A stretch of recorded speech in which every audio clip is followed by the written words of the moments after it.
শান্তি মিশন নিয়ে কথা বলে, যারা নারী নেতৃত্ব নিয়ে কথা বলে, নারীর অধিকার নিয়ে কথা বলে, তারা আজকে বিশ্ব দরবারে কি দেখতে পেলাম? সহিংসতার এক মধ্যযুগী বর্বরতা হার মানায়। তারা নারীর অধিকারের কথা বলে, নারীর স্বাস্থ্য সংস্থার কথা বলে, নারীকে বিয়ে করা যাবে না 18 বছর আগে, পুরুষকে 21 বছর আগে বিয়ে করা যাবে না, করলে নাকি যৌন হয়রানির শিকার হবে, তা রাষ্ট্রীয় বিভিন্ন সমস্যা হতে পারে। কিন্তু তারা না 18 বছর একজন নারীকে তারা গায়ে হাত দেয় নাই, দিছে তাদেরকে 5 বছর থেকে শুরু করে 12 বছর 14 বছরের নিচে তাদেরকে, এবং তাদেরকে যৌন হয়রানি করছে, যৌন ধর্ষণ তো করছে। তাদের গোষ্ঠী দিয়ে তারা বারবিকিউ এবং স্যুপ বানিয়ে গেছে। আজ বিশ্ব মানবাধিকার চুপ কেন? পৃথিবীবাসী চুপ কেন? আজ যদি সেটা মুসলমানরা করতো, সেটা বিশাল এক ফাঁদ সৃষ্টি হতো। মুসলমানরা জঙ্গি, মুসলমানের হত্যা করে, মানুষের রক্ত চুষে বেড়ায়। কিন্তু ইহুদি নাসার কালচার আছে কি করলো? আজকে আমাদের দেশের নারীবাদীরা কোথায়? আজকে আমাদের দেশের শাহবাগীরা কোথায়? যারা 19 থেকে 20 হলে রোডে নেমে পড়ে উলঙ্গ অবস্থায়, আজ তারা কোথায়?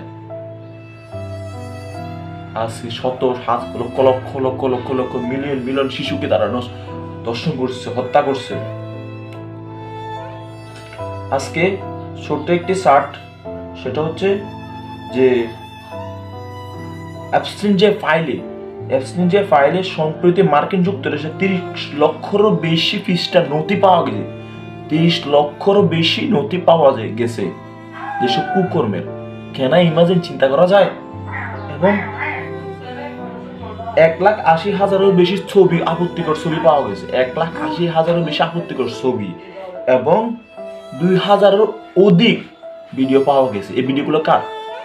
Donald Trump, Mark Zuckerberg, Elon Musk, এই ধরনের কিছু।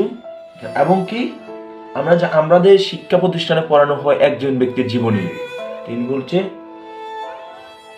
স্টিফেন হকিং, যিনি বলতে গেলে লুলা। তার কর্মে পাওয়া গেছে, কিন্তু তার মানে তার বুঝাচ্ছে যে ক্ষমতা এবং টাকা থেকে সবকিছু করা সম্ভব। ক্ষমতা এবং টাকার অপব্যবহার করা খুবই সম্ভব যদি আপনার কাছে থাকে।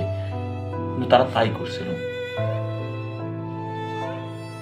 বলার নাই, বিশ্ব ইসলামিক এখন দেশ বিশ্বগুলো চুপ থাকবে, ইসলামিক যে দেশ রাষ্ট্রগুলো এখন চুপ থাকবে। এই ক্ষতিগুলো তারা কাদের করছিল? পশ্চিমা সভ্যতা কারো ক্ষতি করছিল? খুবই কম। এই বাচ্চাগুলো হচ্ছে কার? আমাদের যে মিডল ইস্টের যে দেশগুলো আছে মুসলিম কাস্টের, এবং তাদের কিছু দেশ আছে মুসলিম দেশের, তারা গণতন্ত্র দোহাই দিয়ে এদেশের গণতন্ত্র বিশ্বের মানবাধিকার কথা বলে তাদের নিজস্ব কাজে লাগাচ্ছে। দাস প্রথাচিটাকে আমরা আগে যে বিগত যা শুনেছি দাস প্রথা, এই দাস হিসেবে তারা ব্যবহার করতেছে, আর কিছুই না। গণতন্ত্র মানে দাস প্রথা।